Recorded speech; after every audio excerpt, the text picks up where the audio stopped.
Talk Shoe. Recorded live. Good morning, good afternoon, or good evening, wherever you may be across the nation or around the world. Once again, you are listening to the VMware Communities Roundtable podcast. This is podcast number 665. My name is Eric Nilsson. With me today, I have my regular co-host, Matt Lungeth. Today is Wednesday, October 18th, 2023. Matt, how are you doing today? Eric, I am well, and I have a question for you today that I will try to roundaboutly, if you will, bring into line with our topic at hand. And that is, do you have any home automation in place currently? I do. I do have home automation. I run an app called Smart Life, which has Smart Life devices on it with pools, and I can, from my mobile phone, turn things throughout my house on and off. So that's the only automation I have. I have not connected it to Alexa, although I could, so I can do voice automation. And I do have some desktop automation on my desktop with some sensors. So a little bit of mixed bag of home automation. Why do you ask? Well, I have gone down the entire Apple ecosystem, if you will, for home automation, in and of the fact that I try to now go along with HomeKit, or the HomeKit branded devices. However, there was a period there that there was lots of different devices that were perhaps not on the HomeKit standard. So I use something that's called a Home Bridge. It's an open source project, and you can deploy it on a Raspberry Pi. And that's what I happen to use, one of the Raspberry Pis that were given out as part of the vExpert program there a couple of years ago. But there's a story here. So I have a automation routine that ties in with Siri for my garage door. And it's a kind of a Rube Goldberg setup where it has a sensor on the door itself. Then it goes up to a controller. And then there's a bridge from that controller so that the bridge allows the garage door opener to talk to HomeKit. And in that chain, the battery died. So, hey, you go and you grab a CR2450 little lithium-ion battery, you replace the sensor, and you think all is right with the world. But no, that couldn't be that easy. So in the midst of all of this battery replacement I was doing, I somehow managed to delete my entire home automation setup. Don't ask me how. I'm still trying to figure that out. But I had to recreate everything from scratch. The rooms, the scenes, the lightings, all of that intelligence and whatnot. And it's quite the pain.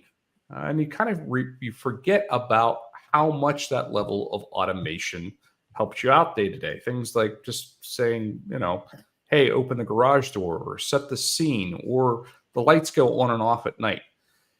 And you come to appreciate it for what it is, only when it's not there. And that's a very long-winded, roundabout way of saying how we're getting to today's topic, which is managing OS updates over on the Windows side of the house with patching and automation, and where we're taking that whole entire life cycle process with our Workspace ONE UEM product. And joining us today is one of the product line managers, Grischa Ernst. But before we get to that topic, my favorite question, sir. How are things out there on the West Coast? How are you doing? And what is the color of the bay? Well, Matt, I got a couple comments on that. All right. One, it is certainly fun. Every month we turn off the circuit breakers in our house, right? And we live all evening with no power, right?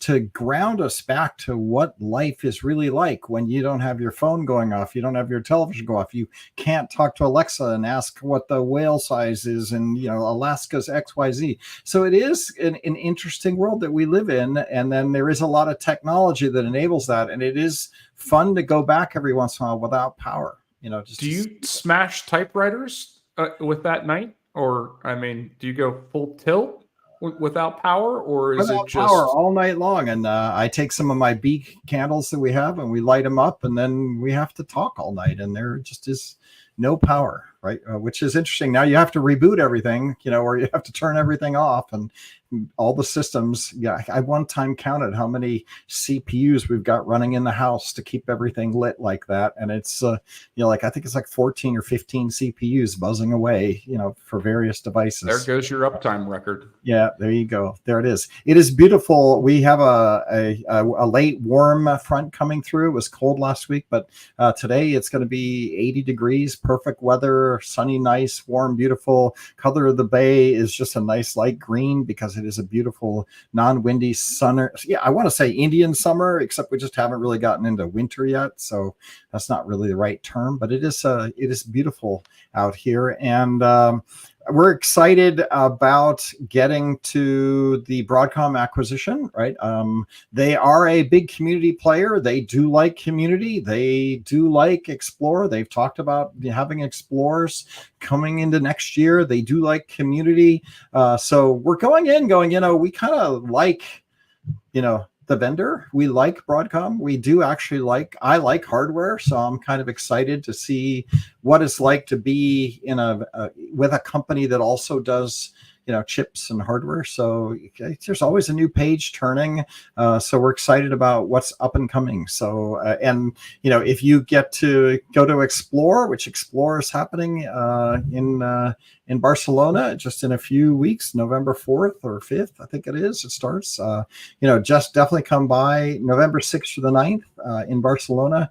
By then, we'll be able to talk a lot about the things that we know, but we're not really allowed to talk about yet. So, and then there's a lot of stuff we don't know, but we'll get to learn and then share that with everybody. The team's going to be at Explore in Barcelona, and we're even trying to get Matt there now, right? So we'll see if we can get Matt over there, and I'm sure we'll get to experience what it's going to be like in the Broadcom ecosystem. So looking forward to that. Or I would say maybe the Broadcom people are going to get to experience what it's like to be in the VMware ecosystem. I think that we have seen that narrative play out a couple times as well. So looking forward to opportunities to learn from one another. Hopefully, yep, that's right, and be in a community that actually can talk about some chips, right, and SoCs, and what's actually happening at the hardware layer, right? So it could be a lot of interesting, fun times for all of us to be in a larger community ecosystem and teach some of the Broadcom people how we do things and what it's like for us. So excited about that. Talked about DPUs before with Dave Morera on, and where we're looking to do with some of that for offboard processing for some functioning and whatnot. So you can only imagine. I have no insider baseball there, but where we might be able to take some advanced integrations with what might be out there from the chipset layer.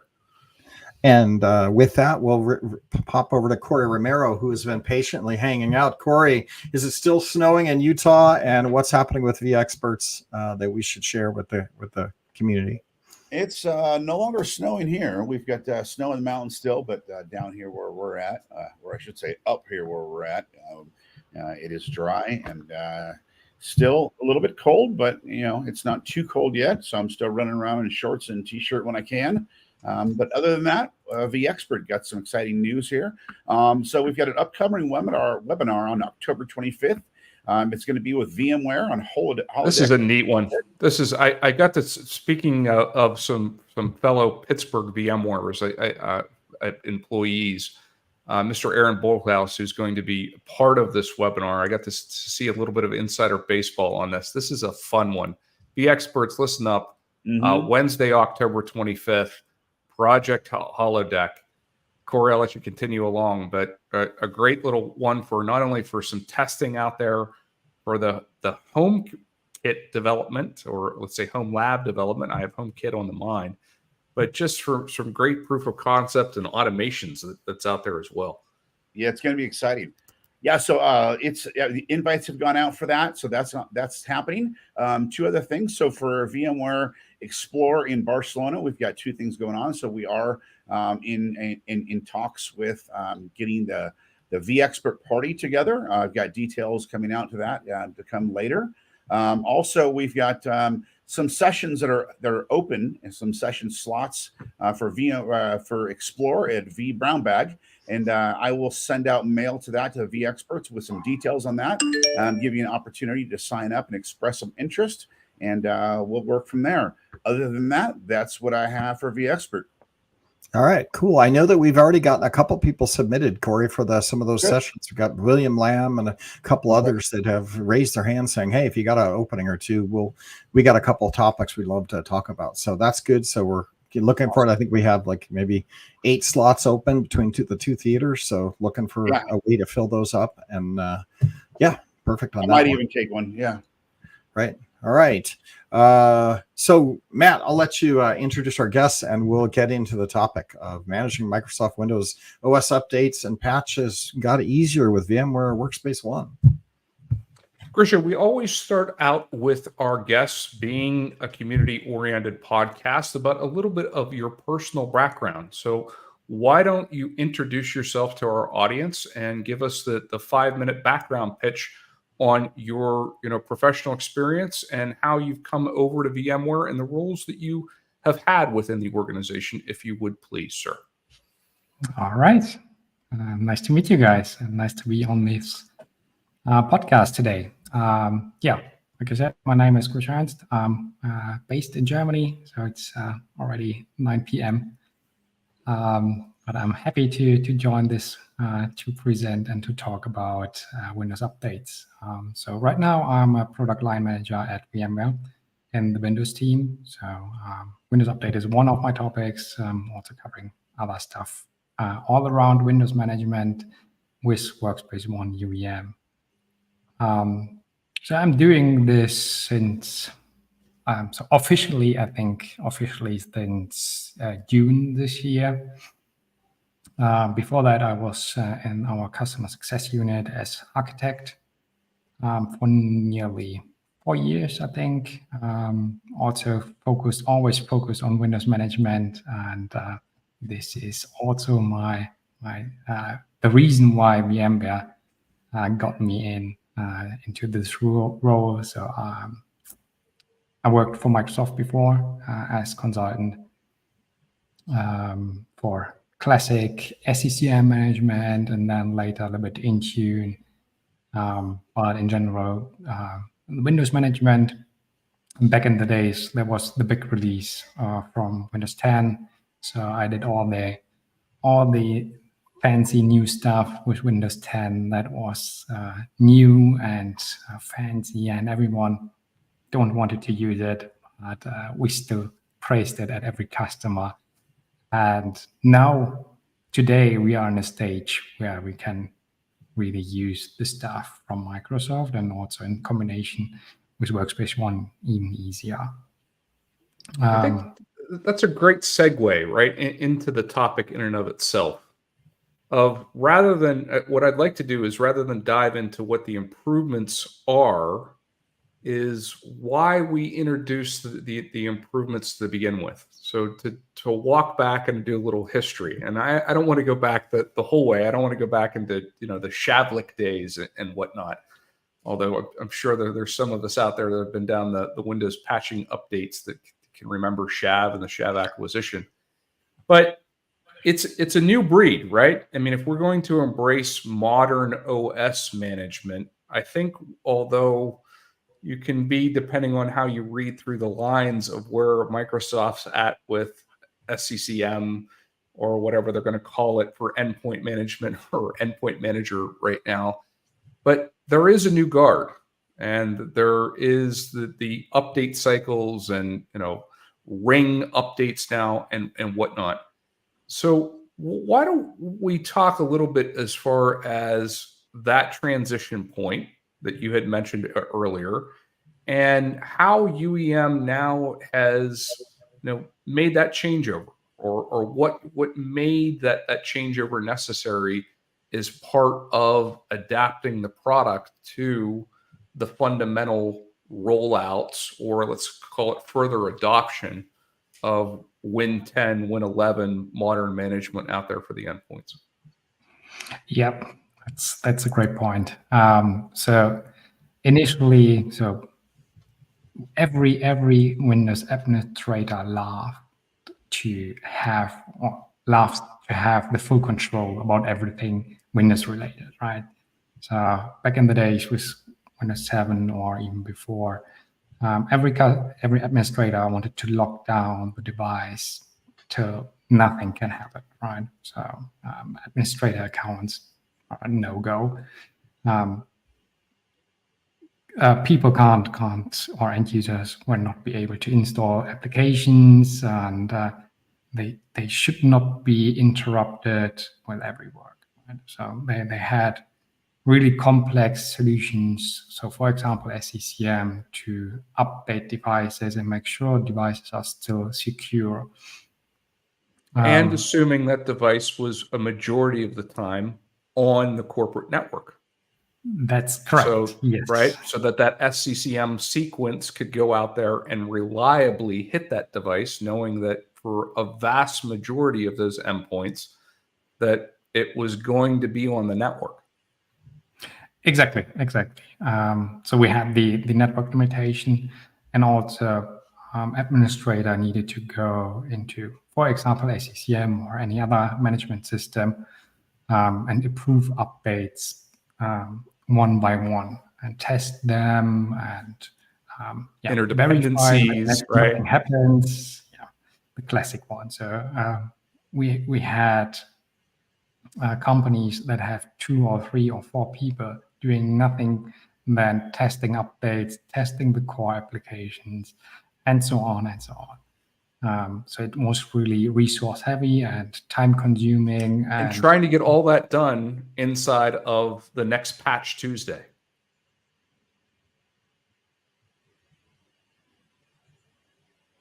Grischa, are you with us? You're on mute. Yep.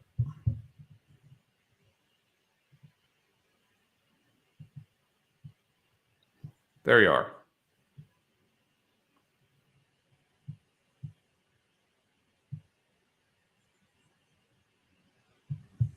We've lost Grischa's audio just for a second. That's here. right. We're coming back online. Give him a chance.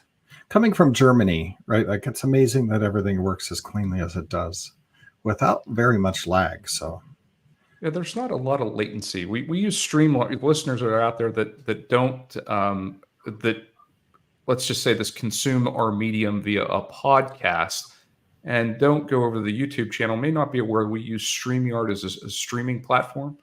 And then we rip the audio down from there and then transport that out to the various delivery mechanisms. And StreamYard has proved to be a pretty reliable platform for us, regardless of our guests' geographic dispersion. So let's see if he's back now. I'm back. Oh, there we are. Okay. Yeah. Switched 5x5 and muted me. Grischa, what I was saying earlier, that to your earlier point, was we had these large enterprise organizations that had dedicated personnel of 3 to 4 individuals that would be responsible for that life cycling of the individual package applications on both the OS layer and then the enterprise apps, and then checking interdependencies and whatnot. And right before we had the audio cut off, my comment was we had to do that within the next patch Tuesday to patch Tuesday. So we had a very, very limited window, which it was race from month to month, not to mention anything that was day 0 that dropped in the midst of all of that. So it was a difficult proposition, and I'll let you continue on, sir. Yep. Yeah, that's a great summary. Yeah, and before Windows 10, I mean, we would need to install, I think with Windows 7, around 150 patches after a new installation, right? So it's getting better with Windows 10, but we saw a lot of devices that were unpatched or not have the latest patches installed, because one point is the delay of the administrators to approving the updates, and the other one is the lack of management systems that were able to install and manage Windows updates. And Absolutely. then, yeah. So Microsoft saw this as an issue and wanted to modernize the whole stuff, and introduced Windows Update for Business in Windows 10. So this was the first step to go away from the classic PCLM management to a more cloud management solution. So with the start of Windows 10, I think there were kind of limited companies that really rely on Windows Update for Business, but Microsoft worked on it and improved it. So we started with the Windows 10 rollout, we started to create rings because this was the way the Microsoft engineers thought it's a good way to upgrade your devices to Windows 10. And actually it was kind of reliable, right? So it was stable and it was a great solution or great idea to use the ring model. And for those listeners that are out there that were not familiar with the ring model, how would you describe the ring model to a layman? So the ring model says that you start with a few devices, and with every ring, you add more devices. So the classic one that I started to implement for the Windows 10 rollout initially, I'm using it still, is that you start with one or two test devices just to check if the update is successfully installed or causing any blue screens. So just the basic stuff. It's getting installed successfully or not. Then, so this is called my ring 0. Ring 1, some IT devices. So from people that are aware how to manage Windows devices, and they should test if the update is stable and if the core applications are running. So like Office, Zoom, Slack, whatever, right? So the basic core applications that every customer or every end user uses in the company. Right. We don't break the moneymaker, right? We're not taking down the ERP app. Exactly. And next, ring 2 is the most important ring for me personally, because it includes key users. And this is something that I tried to implement at every customer, that they need to reach out, or that they need to find key users from every BU or every different customer type or use case type. That application owner out there, sure. Yeah, 1 or 2 key users with a dedicated access to the administrators. So, for example, in the new world, some sort of Slack channel or Teams channel, whatever. So where they have direct access to the people that managing Windows updates. And those key users need to test their special applications. So because an administrator is not able to run every application, right? That's the reason why you had 3 or 4 people back in the days. They just opened the application, they had some steps to do, but it was kind of limited, right? So that's the reason why we need to outsource it to the people that are actually using the software, so that you are aware, or that they are aware, okay, there's an update coming, the update was installed, I need to be a little bit more aware what's going on in the back end. Maybe we face some application shutdowns or application hangers, something like that. And they need a dedicated way to report those issues to the IT department, because otherwise, if you create a ticket, I mean, we all know how long it will take if you create a ticket with your IT department. So if you have a dedicated way, for example, like a Slack channel, all the key users are in, they can exchange issues and they can see the status because they have direct contact to the administrator. And for you as administrator, it is essential to have all the information, right? So you need to know if you need to stop the rollout for a specific update or if everything is okay, and you can continue the automatic way how to install Windows updates. So it's kind of key to listen. And this is something that Microsoft did now quite well, and we are also doing with our AHA solution. So we are listening on the users and getting feedback and trying to improve our software. And that's also the reason why we improve the way to manage Windows updates. I couldn't agree more with the idea that those individual application owners are the best test group, right? Us as IT admins can often look at that, simple click run through process or what might be a validation guide that might be provided by those application administrators.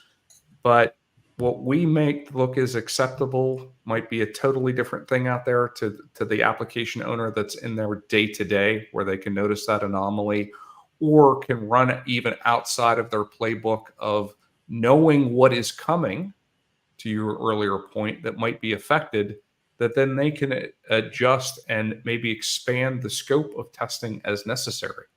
So if we can give those application administrators that early access, if you will, to that patch to validate for those key applications, what a better way to validate. Exactly. And once we finish the Ring 2 testing, then we can start the broad rollout.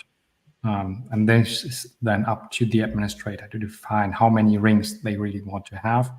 So my typical example is to have 3 more rings with 33% of your device fleet, and then you have 1 more ring for your VIPs. Because your CEO don't want to be interrupted in a presentation or something, right? So otherwise you get an issue. So once the broad rollout starts, you should be safe, and you should know that there might be an undetected issue, but normally you should have covered everything in the 3 rings before. So I think about with the old model, right? Let's now that we've set the stage for what a deployment would look like.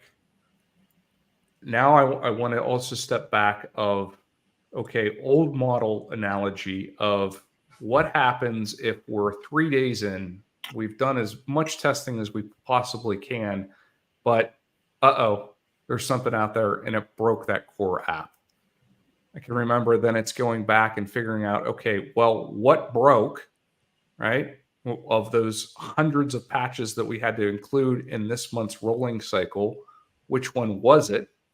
And then if we were lucky enough to identify that, what are the dependencies on that particular package that we also might have to roll back? So how does the Ring update model also change rollback scenarios or pausing if we might early detect an anomaly that we're getting some feedback from those application owners? Yep. So thanks to Microsoft, we have now monthly update, mostly 1 monthly update. Of course, we have .NET framework updates and sometimes a 0-day, but normally we have 1 monthly update. And it's quite easy with the modern solution to roll back this specific update and also pausing the update installation. So it's one command in our console where I can say, okay, I want you to roll back the last quality or the last feature update, or pausing the quality update installation if you face any issue in your Ring 0, Ring 1, or Ring 2. Then you can pause the other rings to wait for a fix by Microsoft, or wait for the next monthly update, and then skip this monthly update and then install the next one. So it's quite easy today because we have a limited amount of updates, and also we have the easy solution in our console to just say, okay, I want to roll back an update for a specific device or for a group of devices.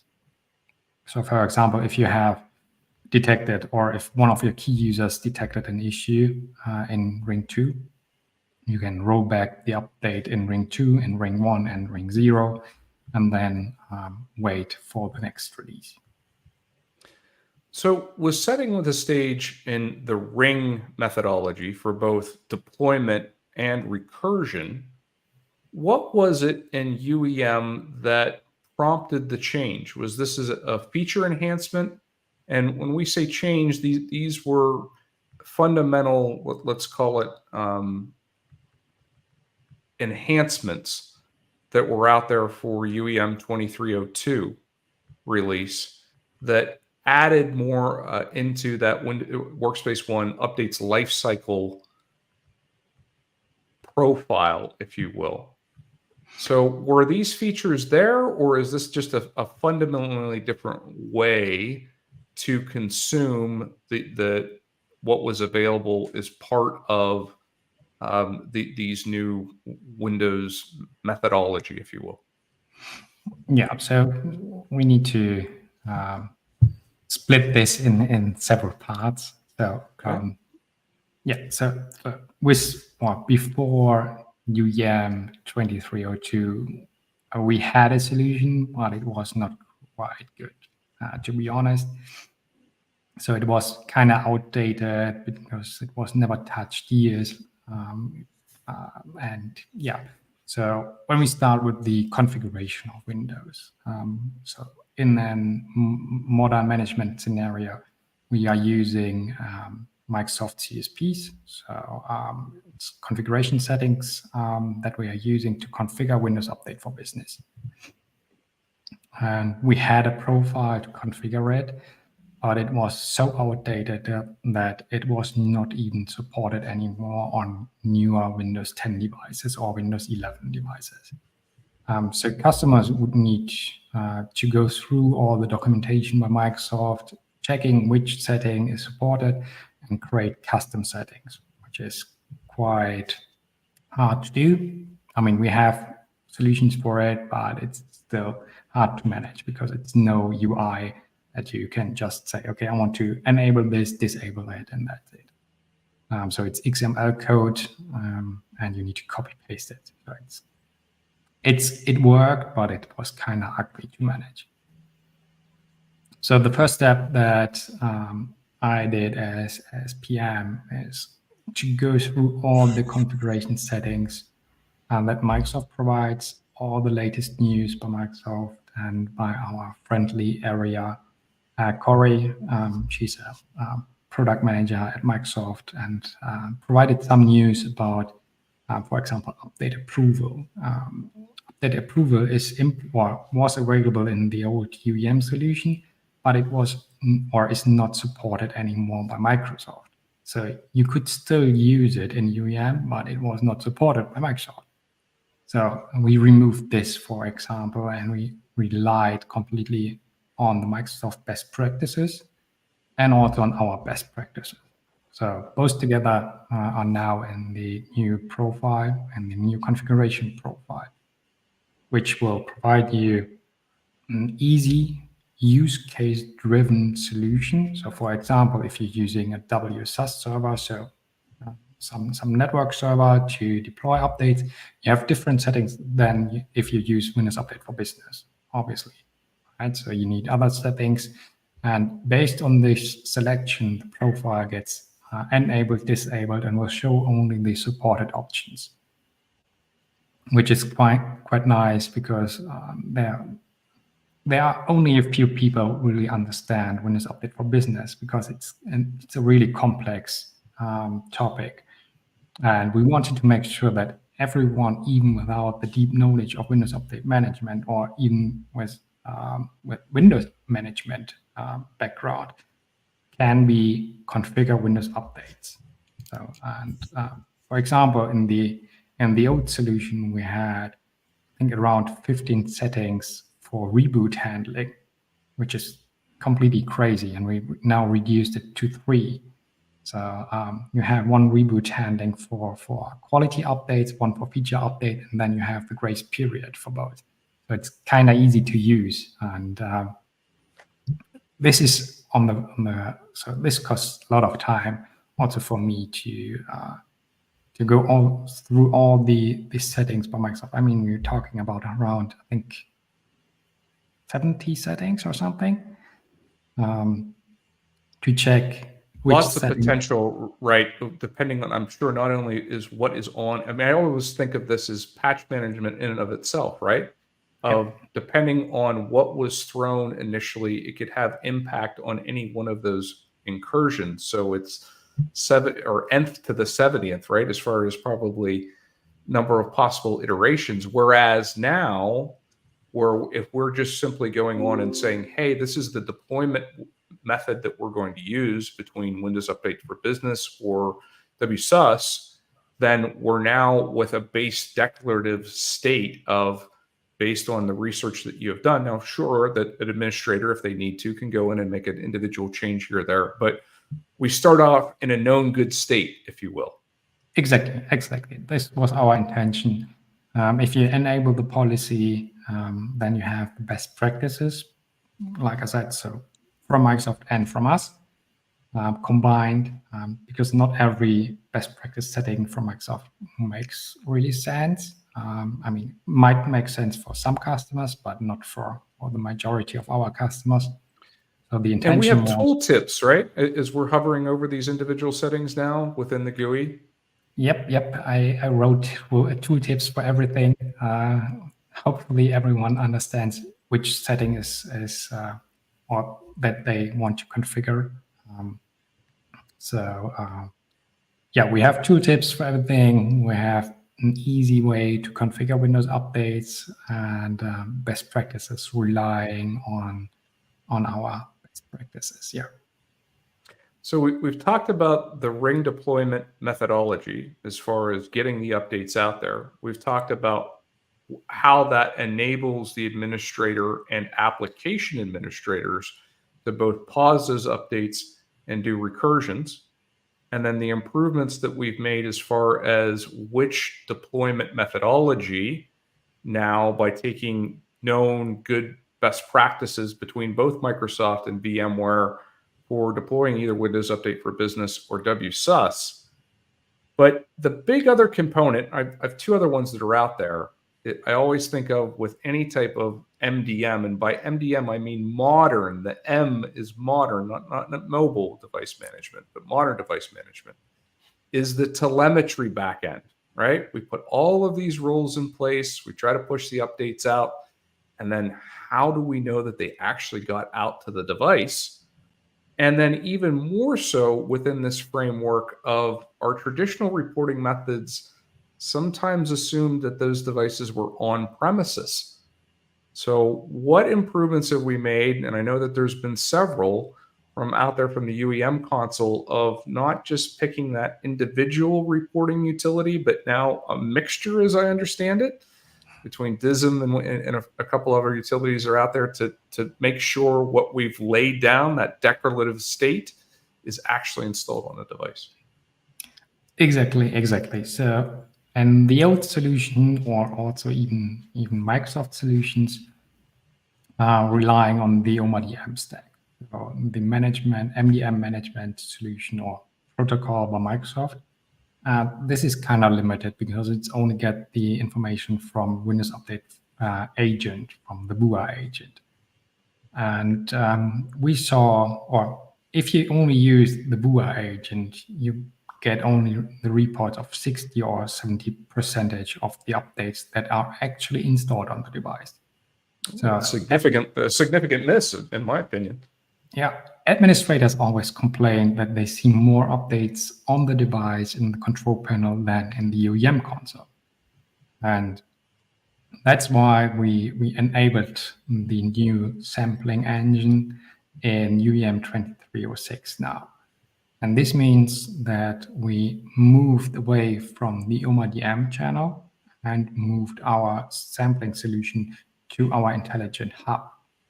And this provides us the way that we have full control about these sampling sources. And we did a lot of research, and we found out that basically you can use the Windows Update Agent, DISM, and WMI to collect your update installations.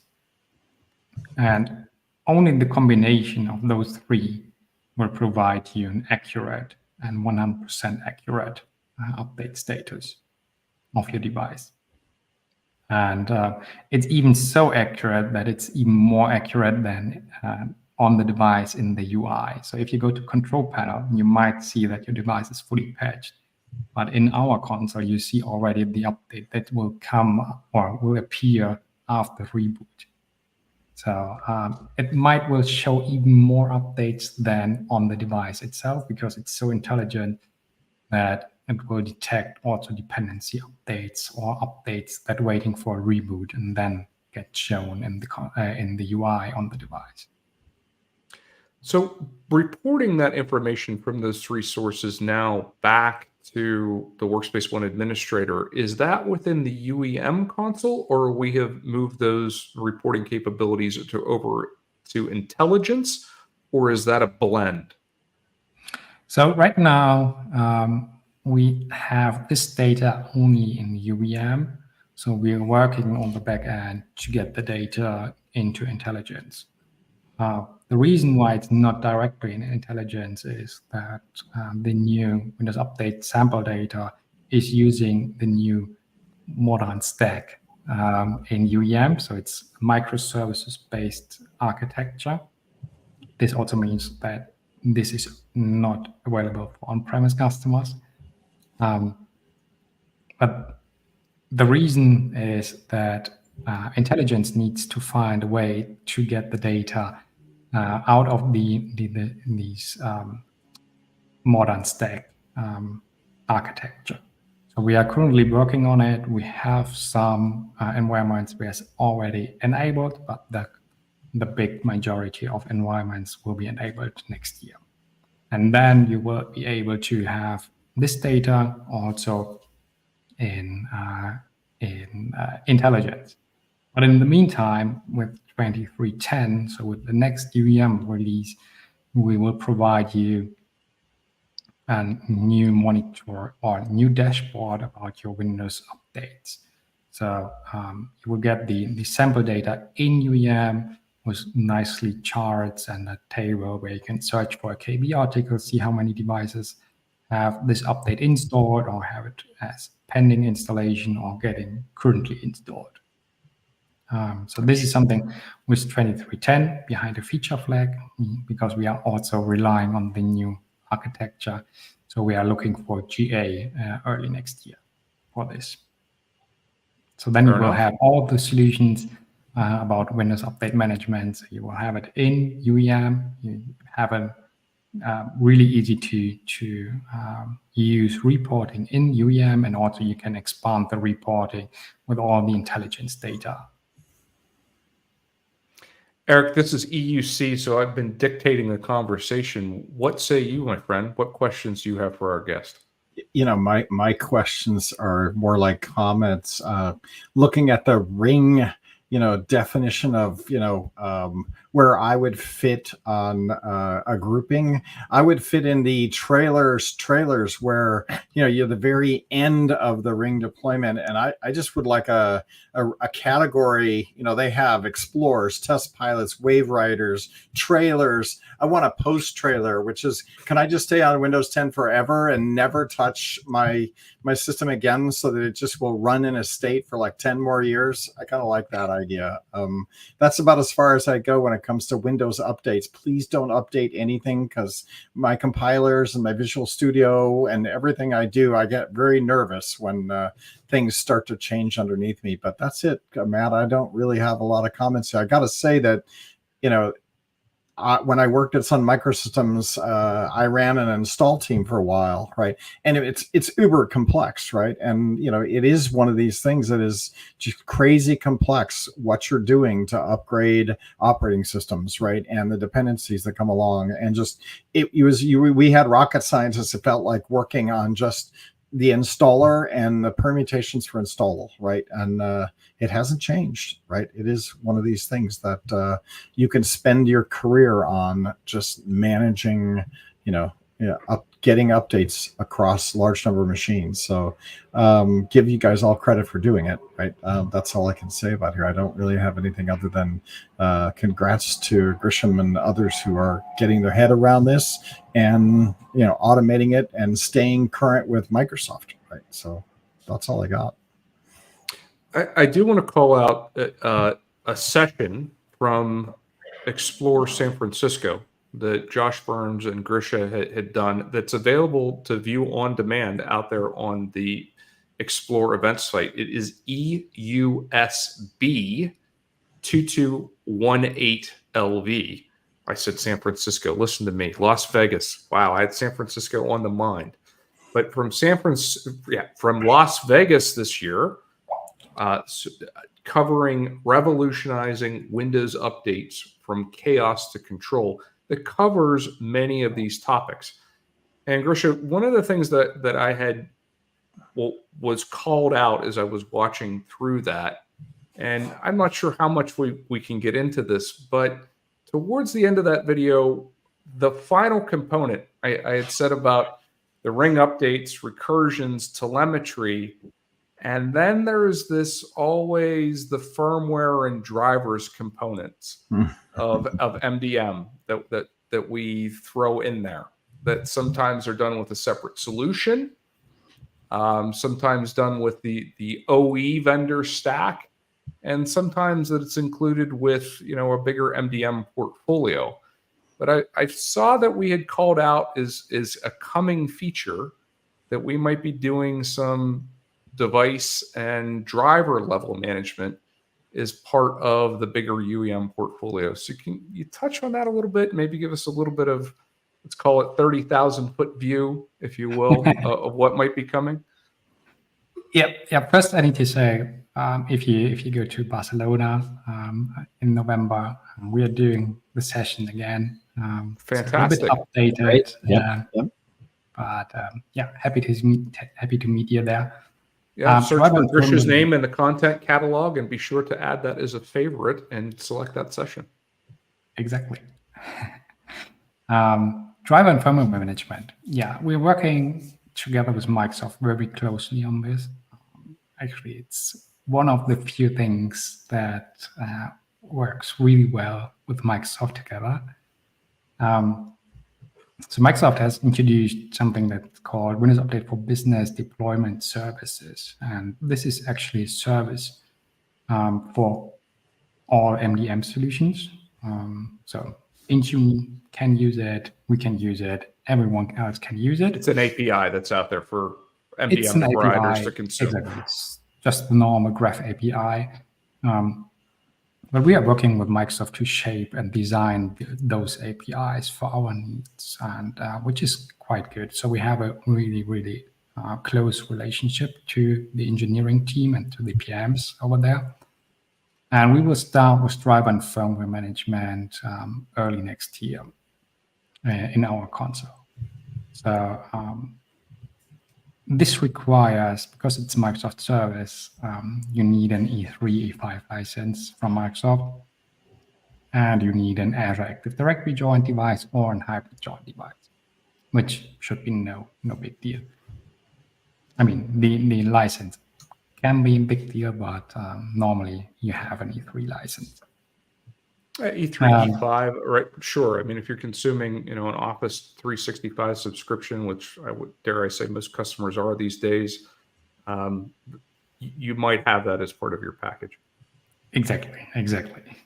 And with the driver and firmware management, if you opt in your devices to this management solution, which will be quite easy in our console. So you just select the device and say opt in to driver and firmware management, or say, okay, I want to just opt in all devices to this service. The device will immediately stop to install any driver and firmware update. So normal solution is sometimes driver and firmware gets updated automatically via Windows Update. And with the new solution, you will be able to approve those updates. I mean, you can create automatic approval routes, but for example, we have customers that have a special dedicated software that only relies or only works with specific versions of a driver. Then you can lock down this device and say, okay, only if the vendor approves the new driver, then we can approve it in our UEM console, and then it's getting installed. Is that for newly enrolled devices, or will that be for an existing enrolled device once we would enable that within, let's say, that the Azure tenant, or however we're going to enable that or call up that for that API for that particular group? So it's up to your configuration. So we can use both. So as long as the device is, however, registered in Azure Active Directory, we can use this entry in our backend to enable the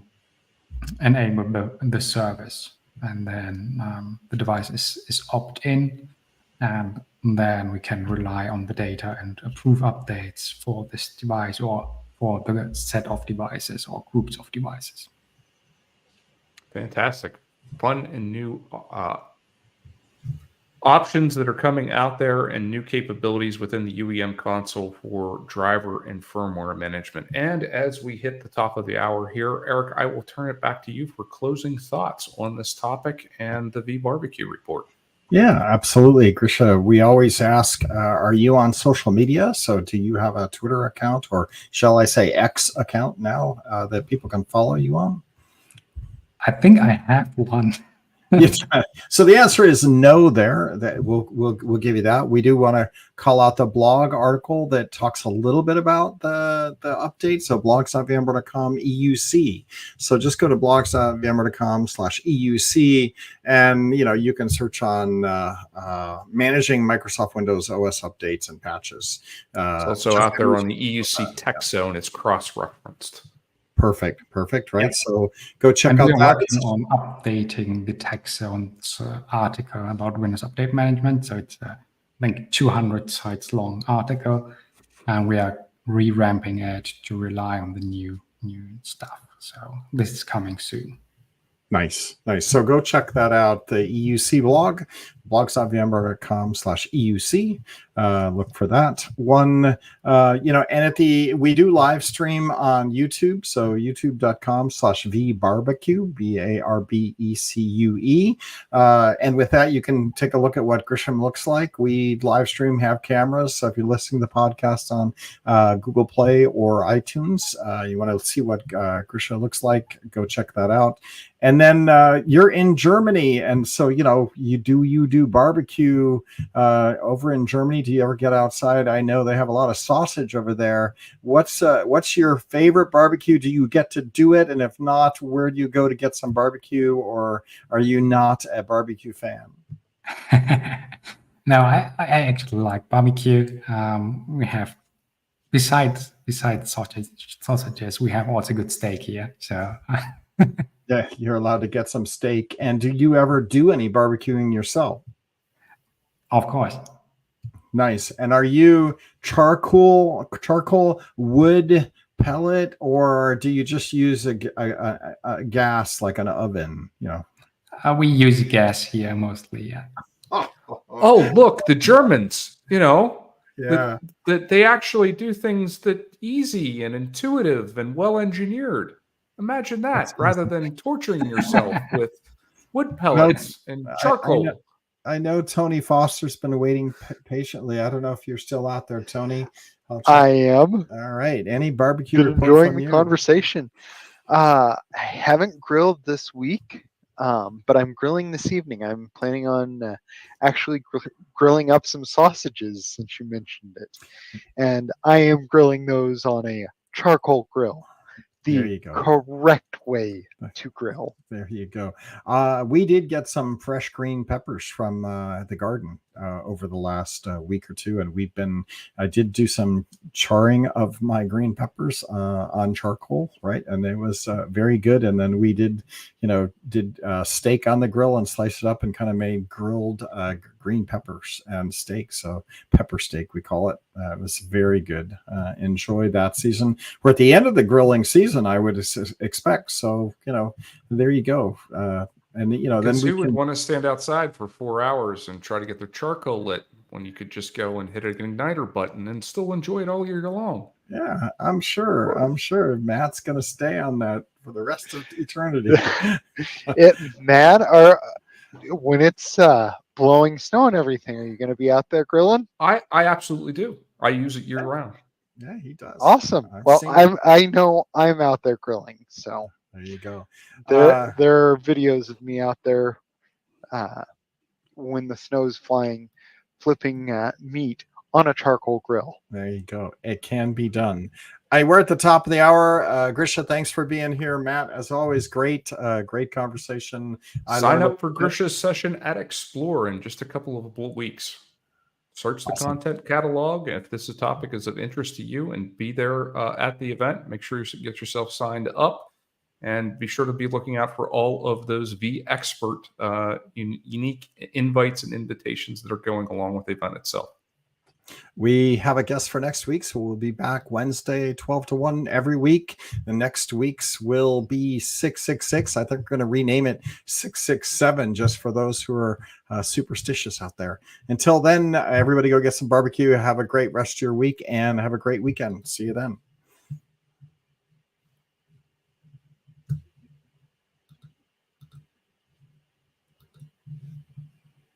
Recording paused.